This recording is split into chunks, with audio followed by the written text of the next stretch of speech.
Uh, yeah, it's that shit.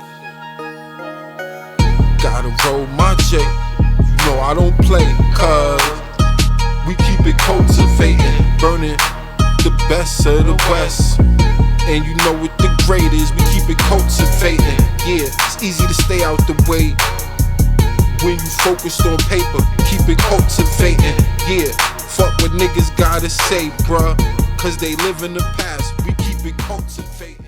Yo, it's another edition of the Keep It Cultivating podcast. I'm sitting here today with a very special guest. You might know him from the Thought Boys. You might know him from ICMG2D. You might know him from the Bronx, and you might know him from many events as well, because he's been active. I'm here with my brother, Kony Brooks. Kony Brooks, love my brother. Oh shit, my fault. I'm mad high. Kony Brooks. I'm gonna have to edit that part. I'm here today with Kony Brooks. Love. Peace, my brother. Welcome. Thank you for coming through. You're ready. Thank you for having me. Appreciate it.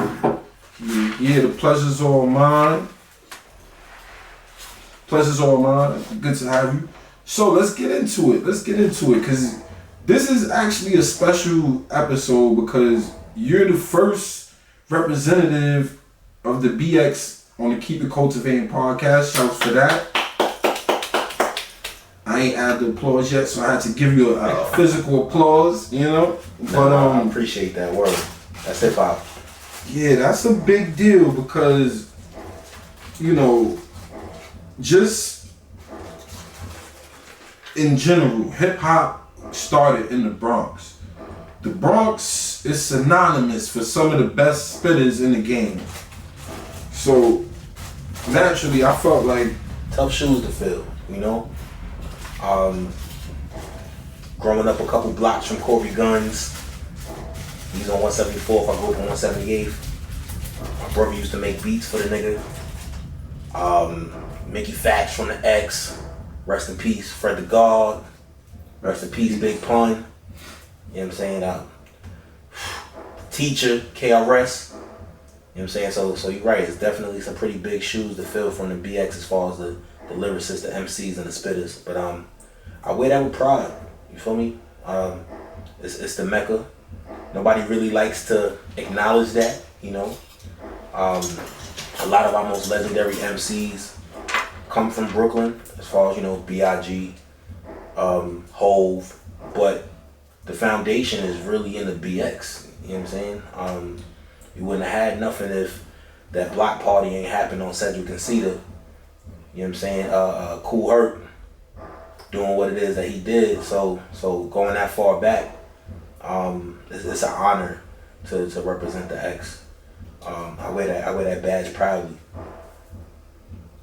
That's what's up. Yeah, man. It must, starting out like rapping for you, that shit must have been kind of difficult because, you know, when you come from other areas, you don't have as much competition.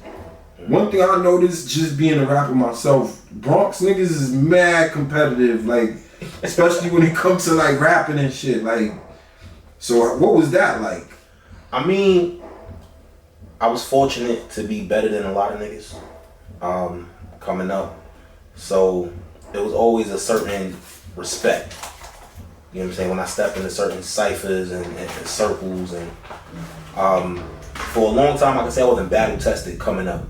But it was enough for me to build the foundation so that when I was battle tested, it was like, I ain't taking it away. You feel me? So starting out though, you're right, every corner, literally. Oh, you get busy? Yeah, so they battling up on 180th, go up the block. Oh, alright, nah, new battle, go down to West Farms. Alright, come up to Tremont, they by the park. Oh, nah, they battling by the school on the basketball court. So, everywhere you turn, you know what I'm saying, it's everybody rap. And it wasn't as bad as it is today, but it was enough for me to know, like, alright, I gotta come with it. Yeah, man, coming from uptown, you gotta come with it. Like, especially like with the battle rap culture, like especially up there's a lot of battle MCs, not just in the Bronx, Harlem too, but because to me, you know, I'm from the Lower East Side, all that shit is uptown to me. You know what I mean? So it's like everybody uptown, like, you know what I mean? Like they all like, it's a lot of spitters. So I see what you're saying. So that shit, I guess, helped you sharpen your sword going against other like really talented artists or whatever. But word. You know, we came from an era where it was before the Smack URL battling when I started battling. No shade to what they do, because that shit is an art form. That shit is special. To be able to write for 6 minutes about another individual and go up there and perform it top tier, still have metaphors that go over the head or punches that land in the room, make the room shake, you know? But I came from an era where if you said you was nice, you had to prove it right there on the spot. You feel me?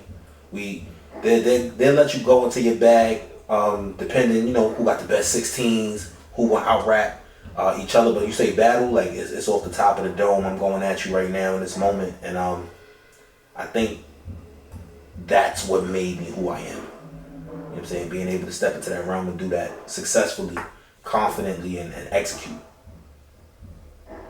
So what's up? You an 80s baby? 90s. 90. You a 90s baby? Yeah. Wow, I thought you was like my age. So you younger than me. Wow, all right. Cause that makes a lot of sense actually. Because like my time growing up, like during the 90s and everything, that's what the experience was like. Like if it would be like, yo, if you was with people and then they told other people that you rap, then you gotta start rapping like niggas on the spot. yeah, on the spot. I remember those days. I mean, my older brother was a DJ, so he was on the block doing what he do. So it was literally on site, like literally. If I'm hanging out with him, he's like, yeah, my little brother rap, get him.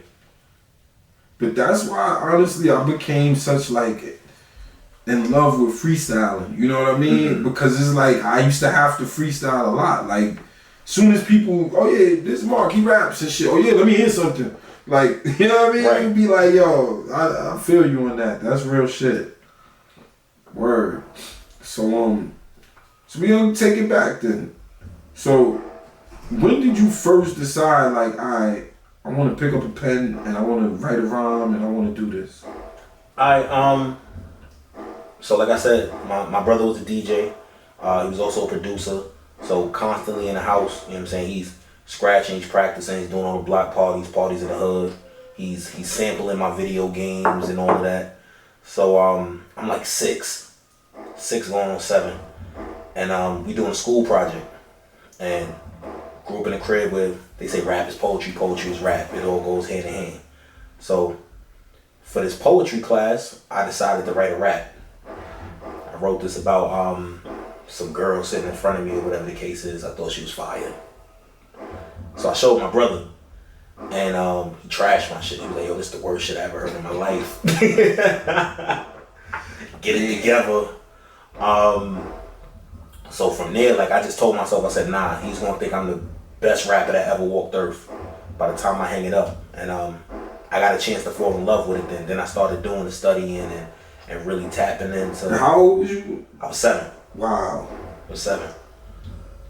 Damn, so he was critical of a 7-year-old.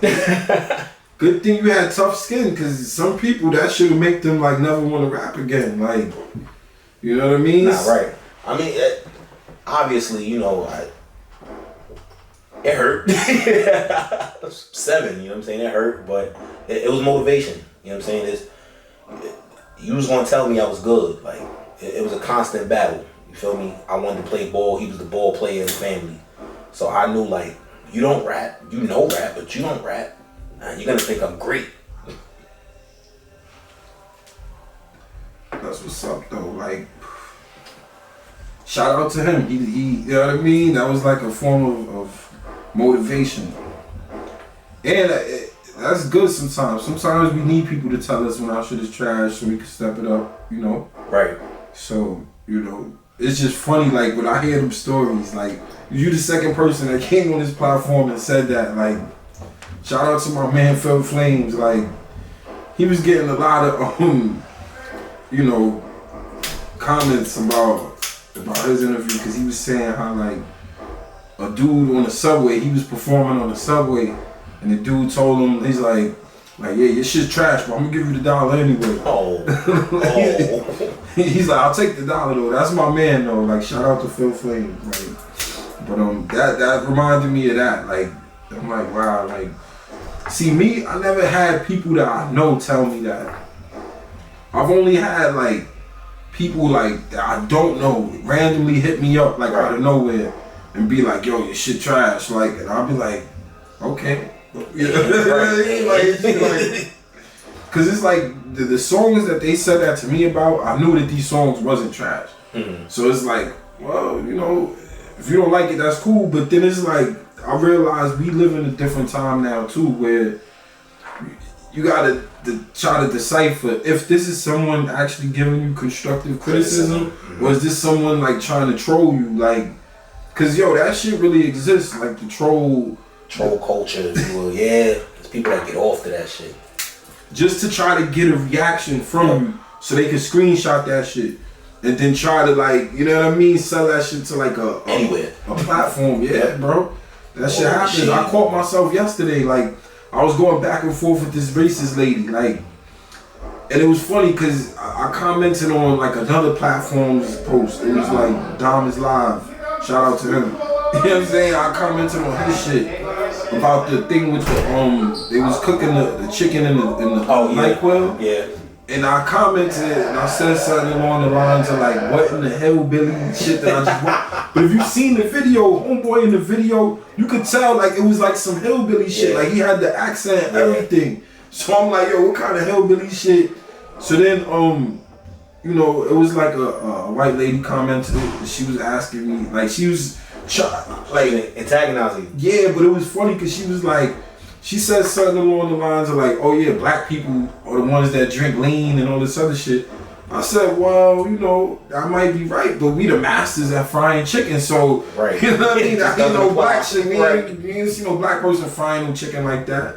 So then she tried to diss like black chicken, and then it just was like a whole back and forth. And then I caught myself like, wait, I'm somebody that actually has a platform where me entering this type of exchange with this woman can hurt me, like it could be used against me. So I'm like, you know what? Let me just block this chick and keep it pushing. I deleted all my comments. I'm like, you know what? Fuck this bitch. So we're not doing this, right? Yeah, because I had to think about it. I'm like, yo, you know, there's people that, you know, and my initial comment, it wasn't nothing really bad. It was just like, to me, that's what it looked like to me. It looked like some hillbilly shit was going on. And the homie in the video sounded like a hillbilly and everything. South. Yeah, you know what I mean? So I'm like, yo, but, you know, at times you just gotta not react with emotion. She was getting me mad. She was saying a lot of shit that like, and then she was like doing the name calling, like, you must be retarded and all this stuff. And I'm just like, retarded? I'm like, what? Like, and she like, oh, you guys over season your food. And I'm like, oh, I get it. Cause I didn't know, like in the beginning, I'm interacting with like a white lady. Right. So then like, I had to look at her page and then I'm like, oh, I get it. You like that bland chicken. She like she was getting mad though. Like she was like responding with paragraphs. I'm like, so then I take my time, you know, cause I'm busy. I be doing shit. Then when I actually sat down and looked at my phone, I'm looking at the shit she's saying to me. I'm like, hold on, nah, I gotta say something. But then I thought about it. I'm like, yo, let me block her because this the type of shit that comes out when you become like majorly successful. Later on down the future, then it'd be like, yeah, he said this and he's racist and this. Nah, I'm like, you know what? Exit conversations. But I'm good on you, sis. For real though, like you gotta be careful, like being a young black man, like in this society, like it don't even matter how much they poke you. It don't matter what nobody says. Like once you start to get some kind of influence or something, they will bring up some shit that you said like out of context and cancel the fuck out of you. Like I create a whole narrative. I seen it. Like even with Tiffany Haddish and these people, like you look at what's going on. But with her, it's like it was distasteful. It was disgusting. Yeah. But with her, it's crazy because it's like the level of success that she received, a lot of people felt like she didn't even deserve that shit anyway. So it's like, to get caught up like that, it's like, damn, sis, you had a really good, you had a good shot, because a lot of people didn't even think you deserved it. A lot of people feel the same way about Kevin Hart, but he's smart. You know what I'm saying? Like, I don't even like his comedy myself, but he's his brand, the way he conducts his brand, and everything, he's a smart dude. Like, he's always gonna be winning. You could tell he took notes from Mayweather. Yo, Mayweather. Did you hear that? What? The rematch with Conor McGregor? Yeah, he's thinking about doing it. Nah, he agreed. They got a date, November 2023, and he said the asking price was $100 million. I don't think he should do it. Who's gonna watch that shit? See, I don't know. At this point, he don't even care about his legacy. It seems like that nigga's just a sideshow. And I love Mayweather, but I'm like, I wish he would stop. Just cut it out, right? I wish he would just stop, bro, because all it takes is, even though these don't go on your record, all it takes is for one nigga to knock you out, and then your legacy forever tarnished, my nigga. Like, so I really, you know what I mean? Each time he makes it out, I'll be happy. I'll be like, yes. Because he doesn't realize, like, a lot of people hate on him, but then there's people like me that have been like, yes. No matter what nobody can say, this man has the right to be an asshole. He has a right because he's undefeated. The nigga, he done beat some of the best. No matter how people felt about how he won or whatever, the nigga beat some of the best fair and square. And I would hate to see him like get knocked out by one of these scrubs in a fucking exhibition. Like, I just think, you know what I mean? After the last fight that he had with Logan Paul, he said himself that he's getting older, he's not as quick. You can see it, you know what I mean, in the ring with him. So it's like, my nigga, just hang that shit up. Yeah, bro. Like if anything, you had Tank in these niggas. You got Tank in these niggas. Like, you making all this bread, bro. Like, just stop, bro. Cause we don't have like a lot of like black figures that we could hold in a high regard like Mayweather. You know what I'm saying? And it's like, even with him, they try to tarnish him with the domestic violence and all this other shit. So it's like, bro, like, you still in a high regard. Like, just leave it alone. You don't got nothing to prove. Don't alter it, Nothing to prove. You want to be that connected to boxing still? Come announce. Not even. He got taken, these niggas. Know, and then that other, you see the other young dude? You know what I'm saying? Engage. So if you really want to be that close to the ring, all right, I'll go train him. You see the other young dude? He got that look a little bit like Tank. The little young dude, he's training some other young dude. Yeah, bro. Matter of fact, yep. It's like he don't have to do this shit, man. Like, I would hate for that. Another thing, I want to see what you feel about this. Anderson Silva versus fucking Jake Paul. Why? Why? Yo, bro, if Anderson Silva gets knocked out by Jake Paul, I think I'll break the TV. Like, I don't even want to watch, bro. I won't even want to watch fighting. No, I won't want to watch no. Cause, bro, to me, as much as he's making it a joke, or started out making it a joke, Jake Paul, the nigga is really training. No, it's not no joke. He's serious about boxing. Serious. Yeah. You could tell, like, he's serious about boxing. He's serious not just about boxing. He's serious about knocking out MMA dudes. Because him and Dana, they had whatever exchange that they had. So he's making it his business to like go after the MMA guys. So it's like, when I seen that shit with the Anderson Silva, I'm like, what? No, like, why? No. And the funny shit is I just started to kind of, cause the way I got introduced to Jake Paul was through my 9-year-old. Okay. You know what I'm saying? Like, I didn't know who Jake Paul was before he started boxing. So like, when I found out about Jake Paul, I was asking my son, cause he said he listens to rap music and shit like that. So I'm like, oh, you listen to rap? I'm like, cause he knows that I rap, obviously. He's not allowed to listen to my music. But he knows. So I'm like, yeah, who you like? So he's like, I like Jake Paul. So I'm like, Jake Paul. So then I looked him up. I'm like, this is Jake Paul? Like, I'm like, because he was doing music too, right? I'm like, this is what you talking about? He's like, yeah, Dad, like, that was his favorite, you know, he loved Jake Paul. So then when Jake Paul started fighting, I was like, yeah, my man Nate Robinson about to knock your boy out, you know? Yeah. And then, like, when he knocked him out, I was kind of mad, and my son was laughing at me like, I told you, Dad. And then like everybody else, he was knocking them out and shit. And then my son was like, every time my son would be coming to me, my little 9-year-old, laughing at me like, I told you. So then I finally started to like respect Jake Paul. Nah, I'm not gonna lie. Like, I'm like, alright, he really is taking his boxing shit serious. He's shown that he has punching power. Like, he could throw a punch. Like, so I'm like, alright, I started giving him, then I go on and I see this shit. And I'm like, damn, I gotta hate this nigga again. Cause it's like, bro, the Spider? Like, I cannot watch you knock out the Spider, bro. I don't think he gonna knock him out. I don't know, bro. I don't think he gonna knock him out. He might win. You know why I say... I don't think he gonna knock him out. You know, no. If he wins, it's gonna be a knockout. And you know why I say this? Because Anderson Silva, he's the type of fighter that he showboats. And he puts his face out there and shit like that. And trying to lure them in. You can't do that shit with Jake Paul. And I see him doing something like that and possibly getting knocked out. Cause, yeah, bro.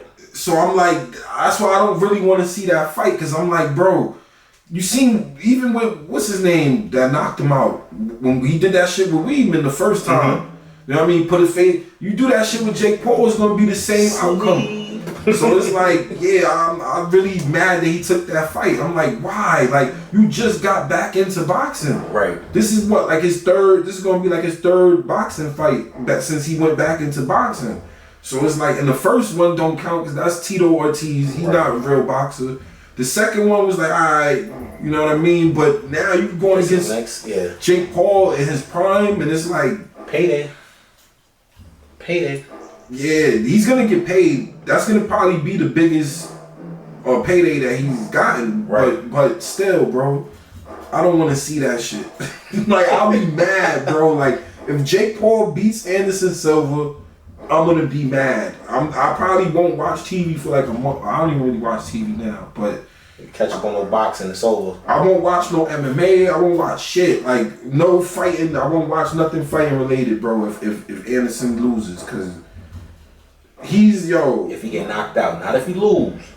If he get knocked out. But if he loses, it's going to be from a knockout, bro. One of them is going to knock out the other one. That's how I see that going. I get you. Either Anderson going to knock him out or he going to knock Anderson out. Guaranteed. That's how that fight going to go, bro. Well... Cause you see, even like with the gloves, Anderson, he got the knockout power. Like a couple of his fights, cause before he was doing MMA, he also boxed.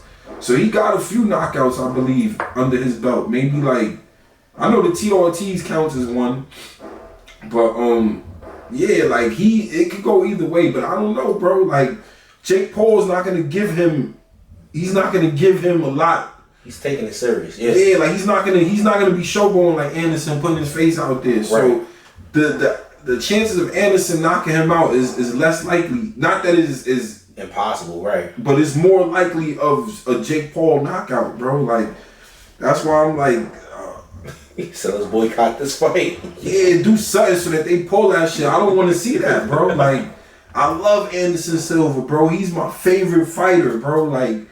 He always been my favorite fighter, bro. Like, next to Mike Tyson. It was always Mike Tyson and, like, Anderson Silva, bro. So it's like, bro, like, what the fuck? Like, like I was happy he left MMA. Because I was like, bro, I didn't want to see him getting beat up and shit. Like, demolished as he get up in age, yeah. Nah, he did so much, like, crazy shit, bro. Like, I would not want to see that. But, yeah, on to the next topic.